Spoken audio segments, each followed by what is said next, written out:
ونستهديه ونستغفره ونعوذ بالله من شرور أنفسنا ومن سيئات أعمالنا من يهده الله فلا مضل له ومن يضلله فلا هادي له أشهد أن لا إله إلا الله وحده لا شريك له وأشهد أن محمدا عبده ورسوله فإن أصدق الحديث كتاب الله وخير الهدى هدى محمد صلى الله عليه وسلم وشر الأمور محدثاتها وكل محدثة بدعة وكل بدعة ضلالة وكل ضلالة في النار.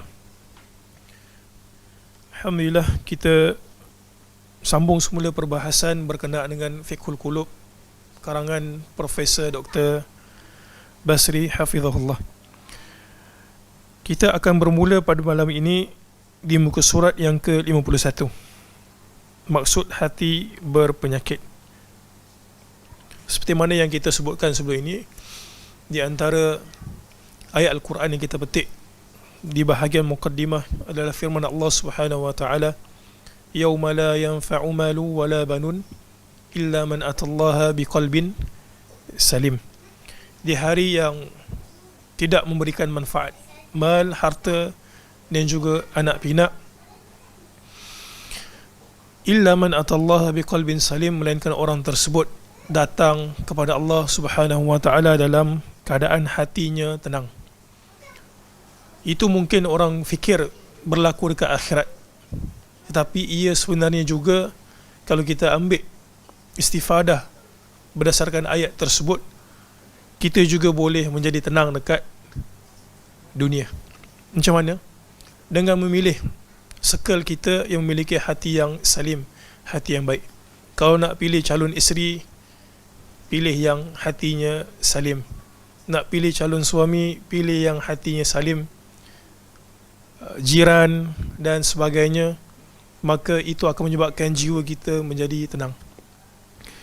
Muslimin yang rahmati Allah sekalian, seperti mana yang disebutkan dalam muka surat 51 ini, hati merupakan sebahagian daripada anggota yang berada pada tubuh badan manusia, dan ia boleh mengalami kecacatan ataupun tidak berfungsi. Baik, pada muka surat yang ke-52, pengarang menyebutkan, begitu juga dengan penyakit hati, ia akan gagal melaksanakan fungsi yang Allah tetapkan untuknya, iaitu mengenal Allah Subhanahu wa taala, mencintainya dan rindu untuk bertemu dengannya. Disebutkan seperti mana yang saya nyatakan tadi, hati seperti mana organ yang berada pada batang tubuh manusia, ia juga boleh mengalami kecacatan, boleh mengalami yang kita sebut sebagai tidak berfungsi. Dan tidak berfungsinya hati itu akan menyebabkan ia gagal melaksanakan tugas yang Allah Ta'ala tetapkan untuk hati. Apa dia? Mengenal Allah Subhanahu wa taala, cinta akan Allah Subhanahu wa taala, rindu akan menemui Allah Subhanahu wa taala. Kemudian dinyatakan kat situ, setiap orang yang mengenal Allah akan mengasihinya dan mengikhlaskan ibadah hanya kepadanya. Perkara-perkara lain yang menjadi kegilaan dan kecintaannya tidak dilihat. Kecintaannya dilihat tidak ada apa-apa dalam hidupnya. Oleh itu, orang yang mengutamakan sesuatu yang dicintainya melebihi daripada kecintaan kepada Allah Subhanahu wa taala, sebenarnya orang itu mempunyai sekeping hati yang berpenyakit. Kadang-kadang hati seorang sakit dan sakitnya bertambah berat, tetapi tuannya tidak merasai kesakitan itu kerana terlalu sibuk dengan urusan lain. Dalam arti kata lain, disebabkan dia itu tenggelam dengan dunia, sehingga kan lebih parah daripada itu, dia tidak mengetahui bahawa hatinya berpenyakit. Dan kita juga pernah sebutkan bahawa jahil, ataupun dalam bahasa Melayu kita sebut bodoh gitu kan. Bodoh ini ada macam-macam kategori. Yang paling teruk sekali adalah orang itu tidak mengetahui bahawa orang itu jahil, bahawa dia itu jahil. Jadi di antara penyakit hati yang paling puncak sekali adalah dia itu berpenyakit dan dia tak tahu bahawa dia itu berpenyakit. Disebabkan apa? Disebabkan kelilingnya dia tenggelam dengan urusan yang dia buat sehari-hari. Bahkan kadang-kadang hatinya mati tetapi tuannya tidak merasai kematian yang berlaku kepada hatinya. Jika hati seseorang benar-benar hidup, dia akan menderita apabila sesuatu yang buruk dan keji dilakukannya, dan dia juga akan merasa menderita kerana kejahilan dalam mengenal Allah dan segala perintah dan larangannya. Kadang-kadang seseorang dapat merasai penyakit hati yang dialaminya tetapi sukar baginya menanggung kepahitan ubat yang terpaksa diambil untuk merawat penyakit yang dialaminya. Ini kategori lain pula. Kategori yang tadi kita sebutkan, dia itu berpenyakit, dia tidak tahu bahawa dia itu berpenyakit. Yang kategori ini pula, dia tahu bahawa dia itu berpenyakit tapi tak sanggup untuk mengalami proses rawatan supaya hatinya itu menjadi sembuh, pun menjadi masalah juga. Kedua-dua kategori manusia seperti ini, selama-lamanya hatinya itu tidak akan menjadi pulih. Allah Subhanahu wa taala berfirman seperti mana yang tertera pada muka surat 53. Qul in kana aba'ukum wa abna'ukum wa ikhwanukum wa azwajukum wa ashiratukum wa amwalun iqtaraftumuha wa tijaratun takhshawna kasadaha wa masakin tardawnaha ahabba ilaykum min Allahi wa rasulih wa jihadin fi sabilih fatarabbasu hatta ya'ti Allahu bi amrih wallahu la yahdil qaumal fasiqin. Maksudnya, katakanlah wahai Muhammad sallallahu alaihi wasallam, jika bapa-bapa kamu dan anak-anak kamu dan saudara-saudara kamu dan isteri-isteri atau suami-suami kamu dan kaum keluarga kamu dan harta benda yang kamu usahakan dan perniagaan yang kamu bimbang akan merosot dan rumah-rumah tempat tinggal yang kamu sukai, jika semua itu menjadi perkara-perkara yang kamu cintai lebih daripada Allah dan juga Rasulnya dan daripada berjihad untuk agamanya, maka tunggulah sehingga Allah mendatangkan keputusannya, iaitu azab siksanya, kerana Allah tidak akan beri petunjuk kepada orang-orang yang fasik. Maksudnya apa? Orang yang tidak mahu berubah untuk merawat hatinya, bimbang akan urusan dunianya terjejas, tetap dalam keadaan seperti itu, maka Allah Subhanahu wa taala menyebutkan dalam ayat ini, tunggulah azab siksa Allah Subhanahu wa taala pada hari kiamat. Berdasarkan ayat di atas, kecintaan kepada anak pinak, harta benda, rumah, sawah, ladang dan tempat tinggal adalah suatu benda yang bersifat fitrah. Namun jika dicintai sehingga ke tahap mengatasi cinta kepada Allah dan Rasulnya, iaitu ke tahap gagal melaksanakan perintah Allah dan perintah Rasulnya kerana mendahulukan kecintaan terhadap perkara tersebut semua, itulah bentuk kecintaan yang dilarang dan menjadi penyakit dalam hati seseorang. Kesimpulan daripada ayat yang kita baca ini daripada penulis, mencintai perkara dunia itu tidak salah. Yang menjadi satu kesalahan adalah apabila perkara-perkara dunia ini menyebabkan orang itu terhalang daripada melaksanakan agamanya. Baik, kita masuk kepada bab yang berikutnya, bentuk-bentuk penyakit hati. Okay. Di sini ada banyak dinyatakan, dan pengarang bermula dengan syirik. Pengarang bermula dengan syirik. Baik, syirik itu apa dia? Syirik adalah ittikhadallah, ataupun kita sebut sebagai an-nad, ittikhadun nad, ataupun ittikhadus syarik lillah, mengambil suatu sekutu ataupun mengambil suatu pasangan di samping Allah Subhanahu wa taala dari sudut rububiyah, dari sudut peribadahan dan dari sudut kesamaan asma dan juga sifat. Kita tahu bahawa satu-satu yang memberikan rezeki secara mutlak adalah Allah Subhanahu wa taala. Jadi kalau nak minta, kita minta kepada Allah Subhanahu wa taala. Syirik itu berlaku macam mana dari sudut rububiyahnya? Di samping dia minta kepada Allah taala, dia minta juga kepada makhluk-makhluk yang tidak syar'i untuk diminta. Yang baru-baru ini orang pergi ke Gunung Jerai, orang pergi ke kubur untuk minta kepada wali, maka itu adalah syirik. Bukan semata-mata dia meninggalkan Allah, tetapi dia minta dalam masa yang sama Allah dan juga suatu sekutu yang tidak syar'i, maka itu kita sebut sebagai syirik. Penyakit hati yang paling besar sekali ialah melakukan amalan syirik. Dan dalam surah Luqman, Allah Subhanahu wa taala sebutkan apa dia? Sebesar-besar az-zulm, sebesar-besar kezaliman adalah apa dia? Syirik pada Allah Subhanahu wa taala. Allah Taala berfirman, "Tilkal qura naqussu 'alaika min anba'iha wa laqad ja'atuhum rusuluhum bil bayyinat fama kanu liyu'minu bima kadzdzabu min qabl kadzalika yatba'u Allahu 'ala qulubil kafirin." Negeri-negeri yang telah kami binasakan itu, kami ceritakan sebahagian dari khabar beritanya kepada kamu, wahai Muhammad. Dan sesungguhnya telah datang kepada mereka rasul-rasul mereka dengan keterangan-keterangan yang nyata. Sesudah itu mereka tidak juga beriman kepada apa yang mereka telah mendustakannya dahulu. Demikianlah Allah memeteraikan di atas hati orang-orang kafir.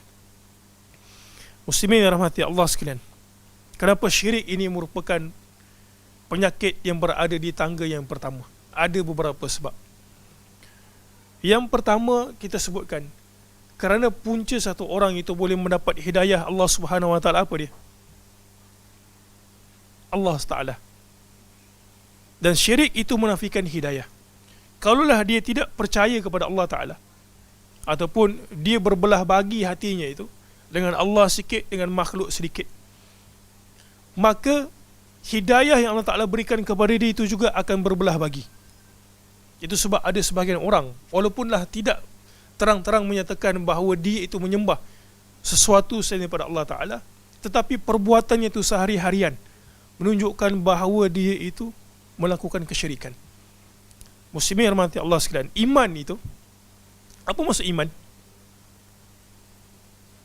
Membenarkan dengan lisan, kemudian sebelum daripada lisan, membenarkan dengan hati, kemudian dengan lisan, kemudian dengan perbuatan. Syirik juga boleh berlaku melalui tiga perkara ini.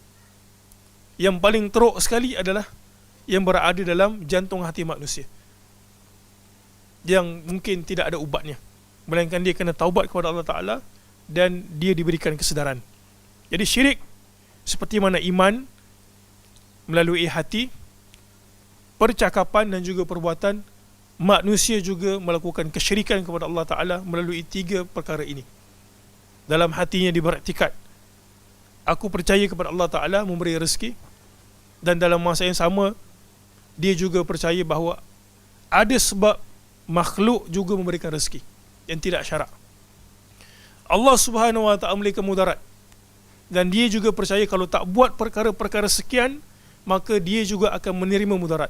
Itu syirik melalui jantung hati dia. Kalau melalui perkataan, mengucapkan kalimah-kalimah kufur, dan melalui perbuatan, mungkin dia tak sebut, dan kita juga tak tahu apa yang berada pada jantung hati dia, tapi perbuatan itu sama macam orang-orang kafir, maka dia juga secara tidak langsung sebenarnya melakukan kesyirikan kepada Allah Subhanahu wa Ta'ala. Muslimin yang rahmati Allah sekalian,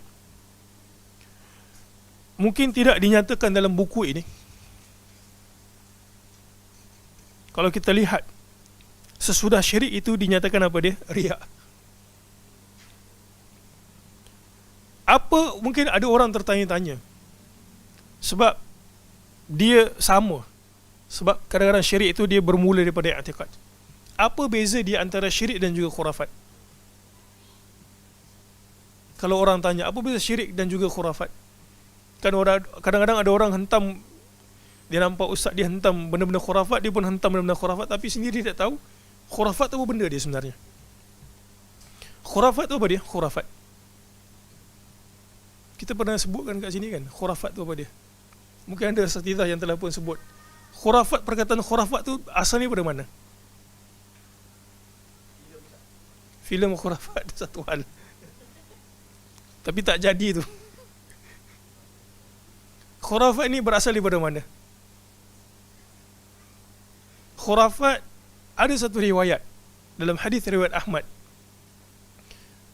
Nabi SAW ini di antara kelaziman baginda pada waktu malam adalah bercerita dengan isteri baginda. Orang perempuan suka diajak bercerita kan, ngajak ngobrol. Dalam bahasa Indonesia yang ngajak ngobrol, banyak cerita. Jadi di antara perkara yang Nabi cerita itu adalah tentang khurafat.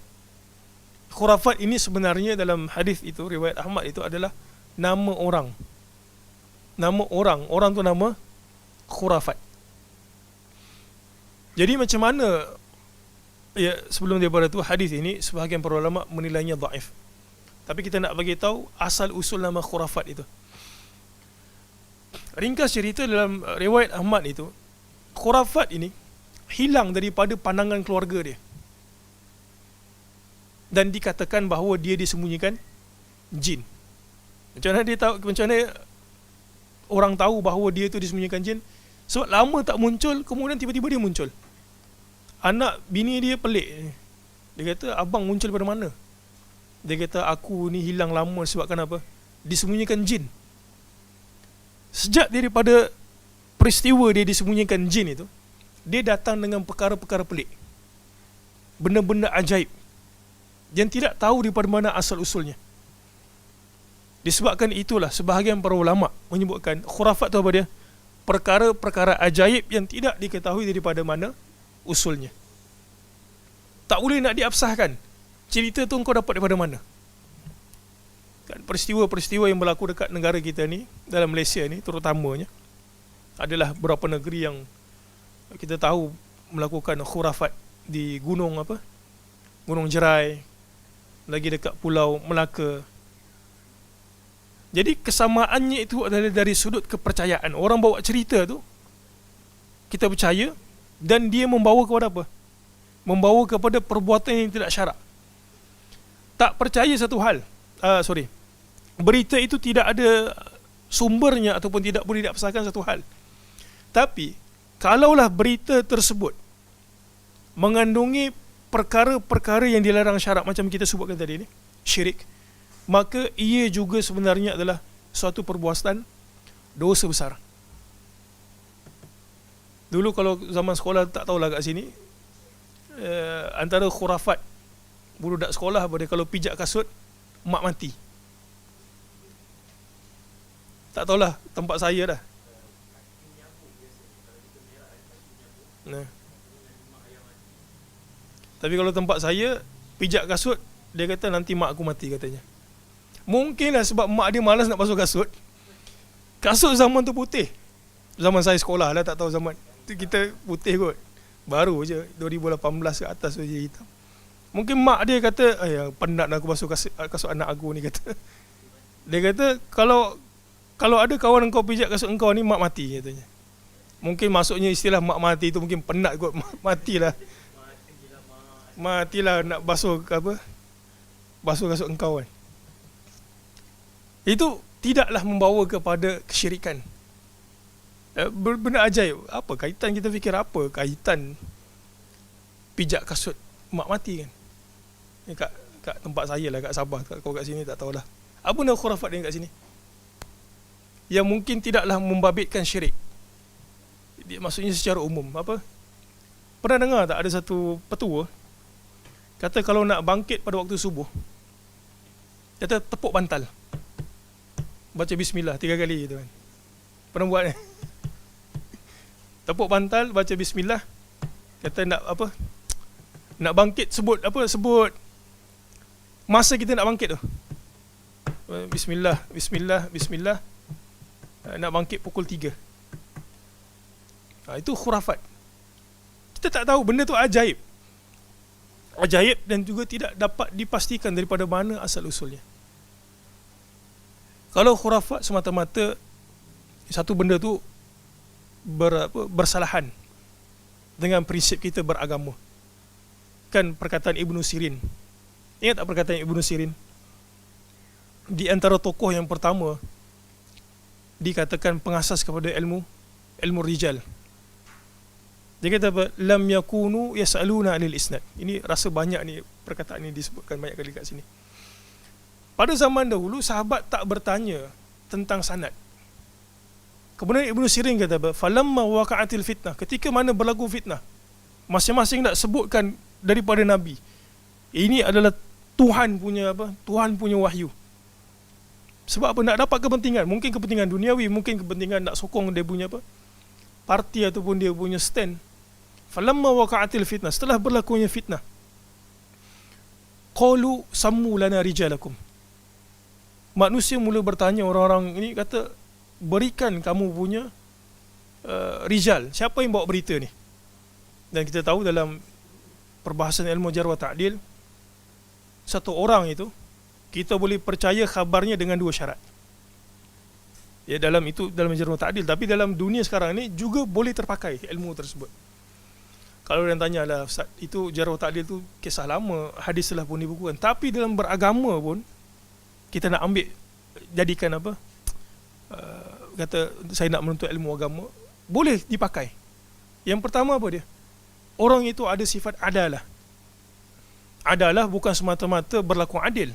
Dia Islam, tidak dikritik di sudut peribadinya, tak menari TikTok. Dia termasuk sekali. Tak menari TikTok, tak pernah berbohong. Dan yang kedua adalah tamud dabt. Dia apa? Ingatan dia bagus. Tak tersalah-salah bila menyampaikan. Ataupun katalah ingatan dia tu tak kuat, dia bawa kitab, dia baca dan dia terangkan. Kemudian Ibnu Sirin kata apa? Menyambung balik semula perkataan dia tu. Fayunzar ila ahli sunnati fayu'khadh hadithuhum. Kita tengok, siapa yang daripada mana kau dapat berita ni? Agama ni kau bawa daripada mana? Hadis ni kau dapat daripada mana? Dia sebutkan nama si fulan, dan kita tengok dia merupakan sebahagian daripada ahli sunnah, maka kita terima mereka punya hadis. Hadis kalau dari segi makna bahasanya membawa maksud percakapan juga. Sini pada hadis yang perkataan Nabi itu, tapi hadis juga boleh membawa makna percakapan secara literalnya. Kemudian Ibnu Sirin kata apa? Wa yunzar ila ahli bid'ah. Kemudian dilihat, tengok yang bawa hadis itu adalah ahli bid'ah. Fala yu'khadh hadithuhum. Maka beritanya itu, percakapannya itu pun, hadis yang dia bawa itu tidak diterima. Jadi khurafat ini kalau sekadar tidak membabitkan akidah, dia sebenarnya ada akidah. Maksud saya nak sebut kat sini, tidak satu benda yang menyebabkan kita kepada syirik itu. Khurafat itu sebenarnya telah pun salah, tidak boleh diabsahkan berita itu. Tapi kalau dia membawa syirik, lebih teruk berganda-gandanya. Jangan orang pergi puja kubur, beriktikad bahawa satu tempat itu ada fadilatnya, dan ada banyak asatidah menyebutkan kesannya apa? Nanti agama ini menjadi tak ditahu daripada mana sumber aslinya. Compang-camping agama. Baik, kalau ada yang bertanya itulah, apa beza khurafat dan juga syirik?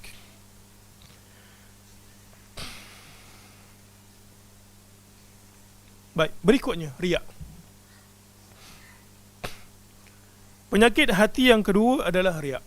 Riak juga sebenarnya adalah sebahagian daripada syirik. Sebab dia ada unsur penyekutuan. Riak diddu al-ikhlas. Riak adalah lawan bagi perkataan ikhlas. Ikhlas adalah melakukan sesuatu kerana Allah Subhanahu wa taala. Riak juga termasuk sekali dalam riak itu adalah sum'ah. Cuma riak itu daripada perkataan ru'yah, melihat. Sum'ah itu daripada perkataan sami'a, mendengar.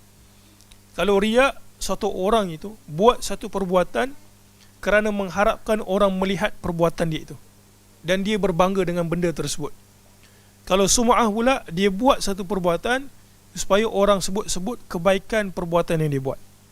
Jadi dia sama sebenarnya riak dan juga sum'ah. Baik, di sini timbul satu persoalan. Katalah satu orang itu, dia bangga dia boleh melakukan amal soleh. Apakah itu juga termasuk sebahagian daripada riak? Dia bangga dia boleh pergi solat subuh, dia bangga dia boleh puasa konsisten Isnin dan juga hari Khamis sunat kan.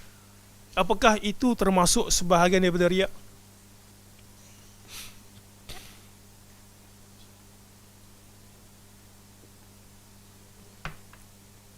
Kita bangga tak kalau kita boleh qiyamul?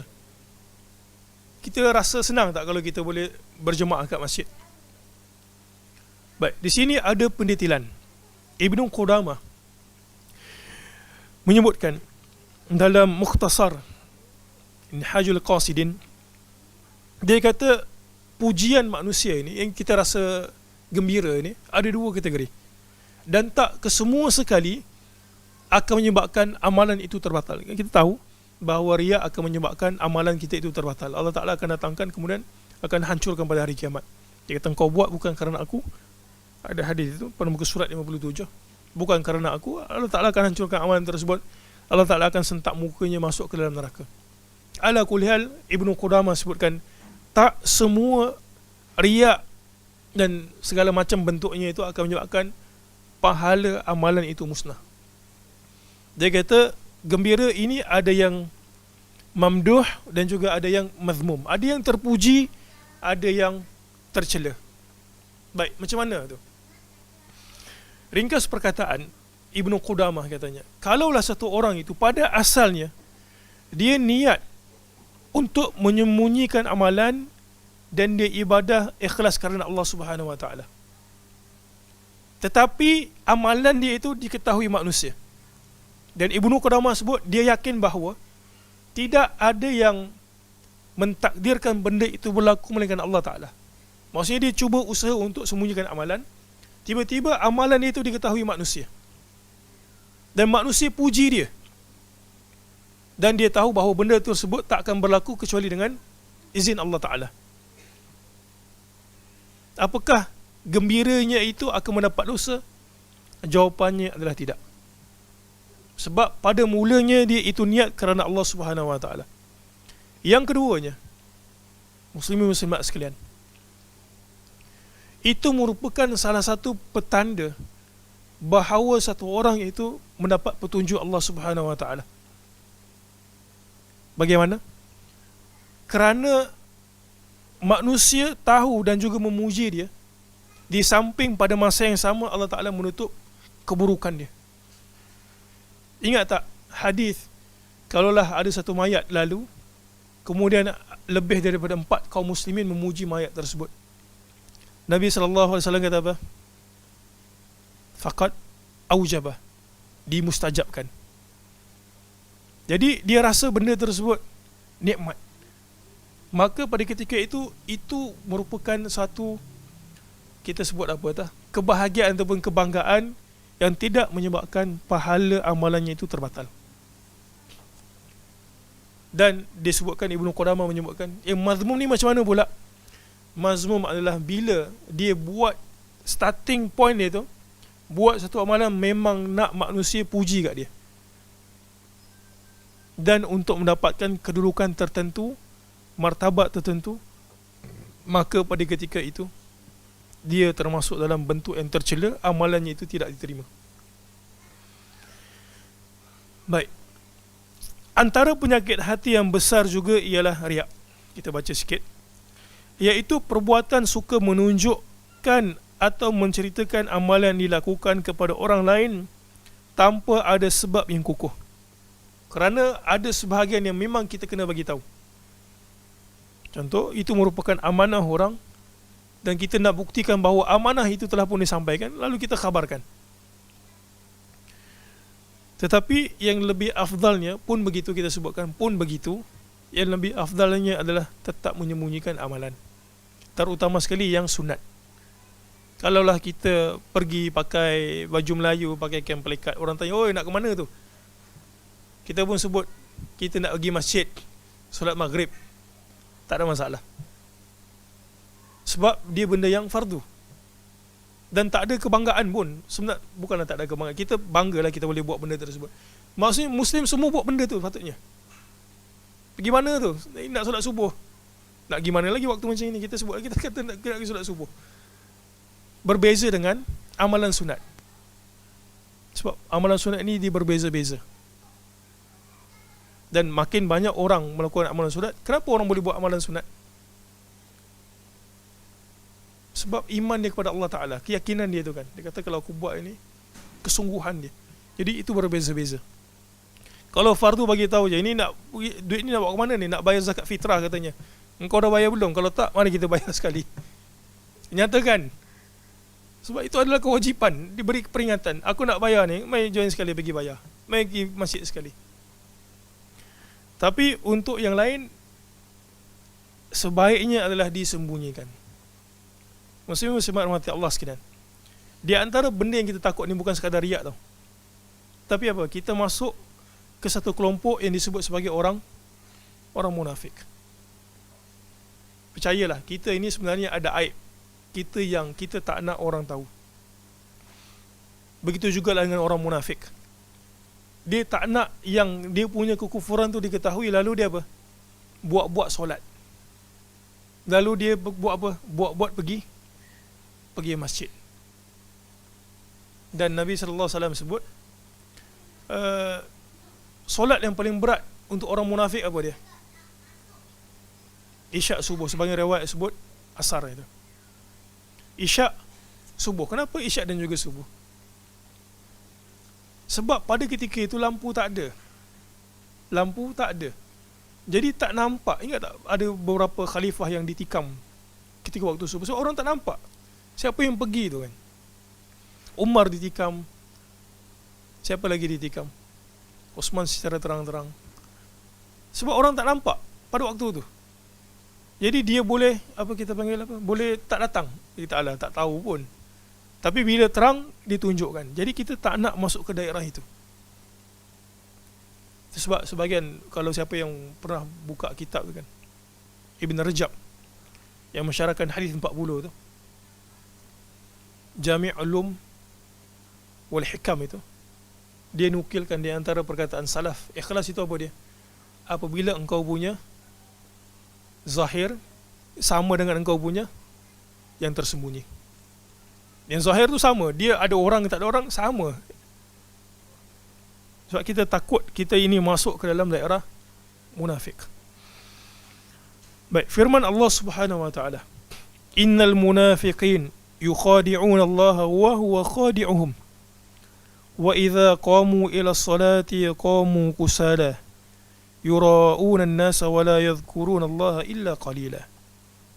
Sesungguhnya orang-orang munafik itu melakukan tipu daya terhadap agama Allah dengan menyangkakan bahawa kalau mereka tipu itu tak ada orang tahu.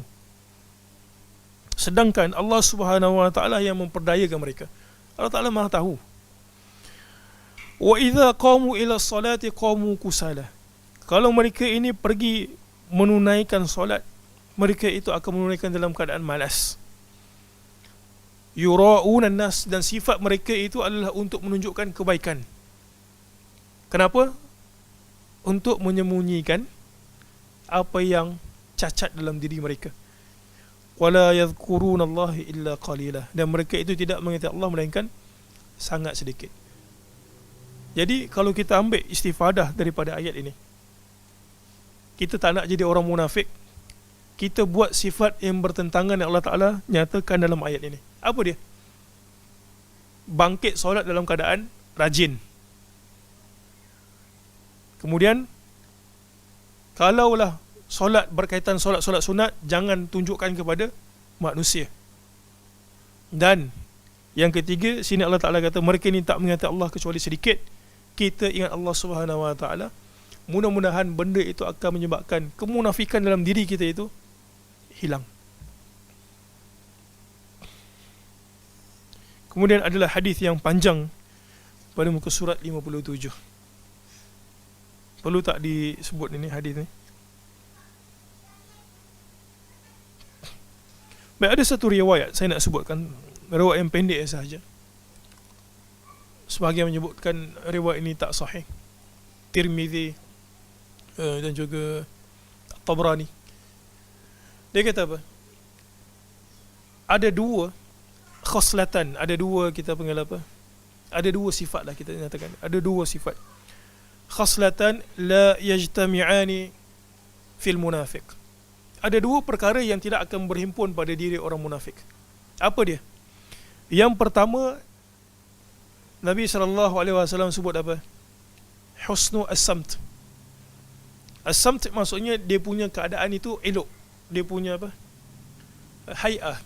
Bahasa Melayunya apa hay'ah ni? Dia punya bentuk itu. Baju dia elok, rambut dia elok, hay'ah dia tu.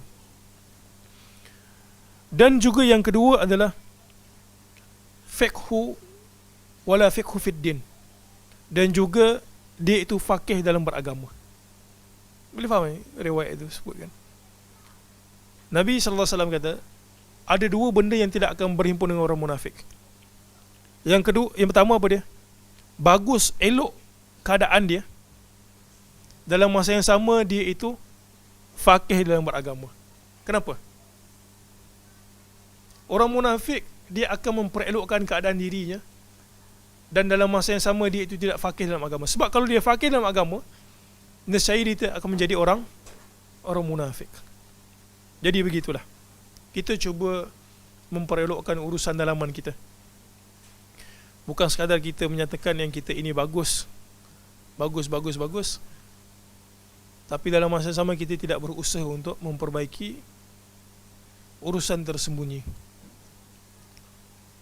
Kita sebenarnya bukanlah, jangan salah faham, kita patut tunjuk bagus. Okay, dalam masa yang sama, urusan yang tersembunyi kita itu kita baiki.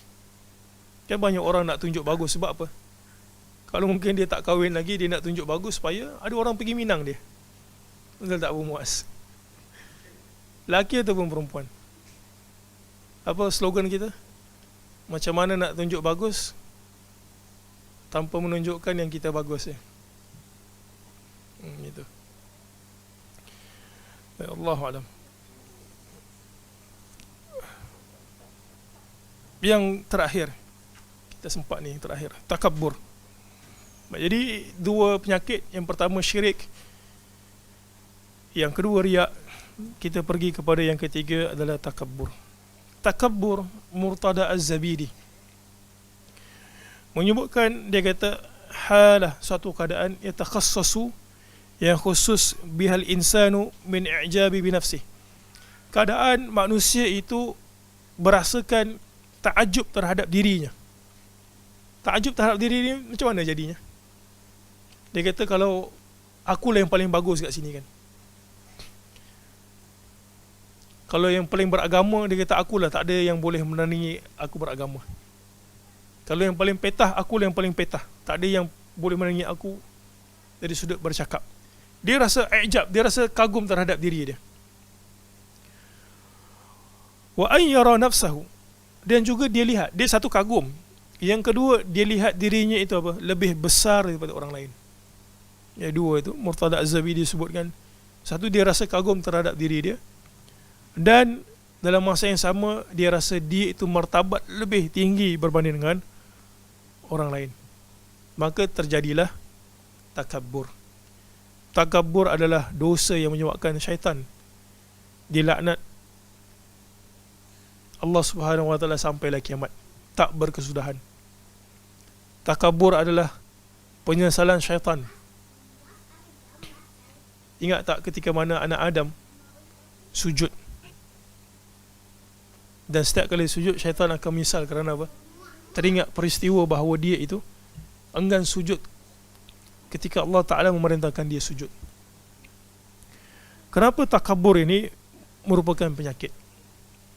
Kerana orang takabur, dia akan terhalang mendapat hidayah.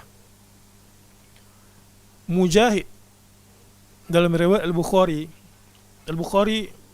menyebutkan perkataan Mujahid ketika membicarakan dalam bab ilmu. Dia kata apa? Ada dua orang manusia yang tidak akan belajar ilmu.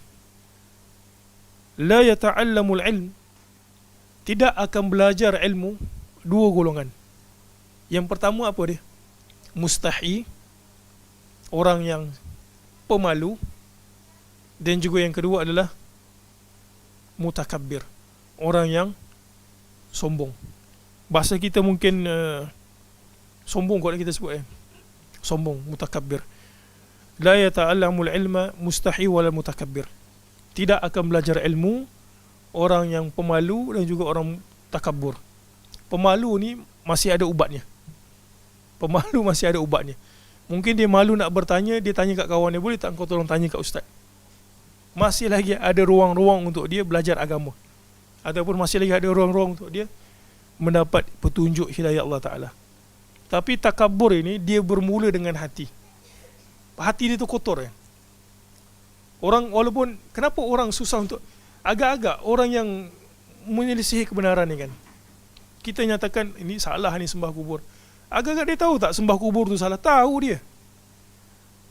Syaitan tahu dia salah. Tapi kenapa dia gagal untuk memilih kebenaran? Sebabkan perasaan takabur dia tu. Dia rasa aku lebih baik daripada engkau. Dan biasanya takabur ini dia akan bersusul dengan satu lagi sifat. Apa dia? Apa yang bersusul dengan menyusuli sifat takabur? Ego. Ego. Dan dia juga rasa malu kalau alah, aku dah tersalah, takkanlah kau nak betulkan aku. Jadi itu sebab takabur ini tidak ada ubatnya dan dia penyakit bermula pada hati. Orang cakap betul macam mana sekalipun, kalau lah benda itu ada dalam jantung hati dia tu, dia tidak akan dapat menerima kebaikan sekali-kali. Itu sebab takabur ini merupakan salah satu penyakit. Allah Ta'ala berfirman, Alladzina yujadiluna fi ayatillahi bighairi sultanin atahum kabura maqtan indallah wa indal ladzina amanu kadzalika yatba'ullahu ala kulli qalbi mutakabbirin jabbar. Allah Ta'ala berfirman, dan orang-orang yang yujadiluna, bermujadalah, membantah, berdebat, fi ayatillah, dalam ayat Allah, bi ghairi sultanin atahum, tanpa sultan yang diberikan kepada mereka. Sultan kat sini maksudnya hujah yang benar. Kabura maqtan indallah, besar kebencian dan kemurkaan di sisi Allah. Wa indal ladzina amanu, hukum Allah dan sisi bawaan orang-orang yang beriman. Kadzalika yatba'ullahu ala kulli qalbi mutakabbir, demikianlah Allah meteraikan. Yatba' ni maksudnya seal, tutup. Allah Ta'ala dalam ayat ini bagi tahu, orang yang ada sifat takabur, dia punya jantung hati telah pun ditutup. Orang boleh tersalah, kita boleh tersalah. Dan bila kita tersalah, biasanya orang akan berikan nasihat dan juga berikan teguran. Selagi mana kita tidak ada sifat takabur, hati kita itu terbuka untuk menerima kebenaran. Sebab Allah Ta'ala kata apa? Orang yang ada takabur ini, yatba', Allah Ta'ala tutup, seal itu, kunci qalbi mutakabbir, jantung hati orang yang bersifat mutakabbir dan juga jabbar, bermahara jalila. Dalam hadis yang diriwayatkan daripada Abdullah bin Mas'ud menjelaskan, Rasulullah sallallahu alaihi wasallam bersabda, la yadkhulul jannata man kana fi qalbihi mithqalu dzarrah min kibr. Qala rajulun inna ar-rajula yuhibbu an yakuna thawbuhu hasanan wa na'luhu hasanatan. Qala inna Allah jamilun yuhibbul jamal. Al-kibru batrul haqq wa ghamtun nas. Tidak akan masuk ke dalam syurga orang yang terdapat di dalam hatinya sebesar zarah sifat takabur. Kerana apa? Kita sebutkan tadi, syaitan terkeluar daripada syurga kerana apa? Sifat takabur dia. Lalu ada seorang lelaki bertanya, jika seseorang itu sukakan pakaian yang baik dan sepatutnya baik, bagaimana pula? Agak-agak kenapa lelaki ni tanya tentang baju? Kenapa dia tanya tentang baju? Sebab salah satu benda yang orang rasa dia itu lebih daripada orang lain, takabur, dan memandang rendah orang lain, apa dia? Melalui pakaian. Dia kata apa? See my level. Baju t-shirt saja dah apa? 5,000 Pernah tengok t-shirt 5,000? Lalu lelaki ni tanya, dia kata itu takabur ke? Qal, Nabi SAW betulkan, sebenarnya itu bukan takabur. Ada orang mungkin duit dia ribu-ribu kan, tak tahu nak buat apa. Dia bolehlah pakai yang elok sikit, mungkin mahal sikit. Itu tak termasuk dalam takabur. Nabi betulkan fahaman lelaki ini dan juga fahaman kita semua. Takabur tu apa dia? Nabi mula dengan innallaha jamil yuhibbul jamal. Sesungguhnya Allah Ta'ala itu jamil yuhibbul jamal, suka akan keindahan.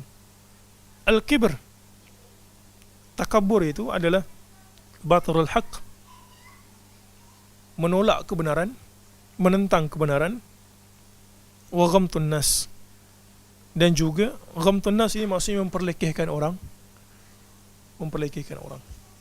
Wallahu alam. InsyaAllah kita akan sambung pada sesi yang akan datang ke penyakit-penyakit yang berikutnya, ujub, malu kepada manusia dan sebagainya. Subhanakallahumma wa bihamdik, asyhadu an la ilaha illa ant, astaghfiruka wa atubu ilaik. Assalamualaikum warahmatullahi wabarakatuh.